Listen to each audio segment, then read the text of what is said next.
Now there's a few things that you should know about your phone. For example, if you slide down like so, you're gonna see your notifications. However, we can slide up. But if you do the exact same thing from the center of your phone downwards, you're gonna see this, search.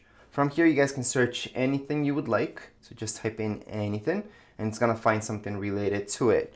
I'm just gonna erase a little bit. You guys can see that's looking through Safari and even dictionary. So it's gonna find anything, including apps. To get out from there, we can just swipe up. Now another gesture that you have to know is from this side.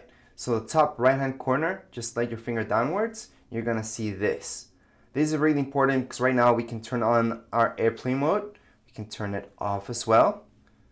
It's gonna put okay there. I can turn off my Wi-Fi, or I can turn it back on.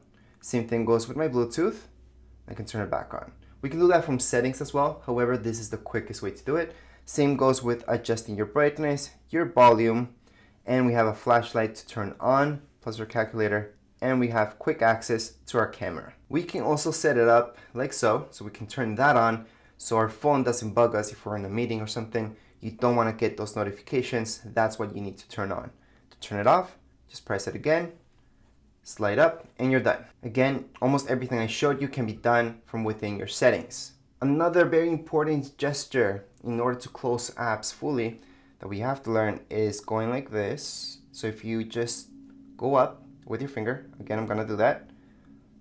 Go slowly up until you see all this. So right now I can view all my apps right here on my phone and I can fully close them or open them up. So if I wanted to open one up, I can select this one and open it up. I can just minimize it, or I can go slowly again until they pop up and I can scroll through all my apps. So that's how you guys can scroll through all the apps that are open at this point in time. And to fully close them, what we have to do to close an app is just go like so. Swipe up, swipe up, swipe up, swipe up, swipe up, swipe up. They're all closed. So if at this point, if I go like this, I'm not gonna see anything because nothing's open. So that's another tip. It's very important to close your apps if you don't want your phone to use that much power. So that's gonna save your battery plus some data. So once again, it doesn't matter which phone you guys have. It's gonna be the exact same tutorial for any one of these. Anyways, if you guys have any comments, questions, you guys can write down here in the comments area. And don't forget to subscribe and rate. Thank you.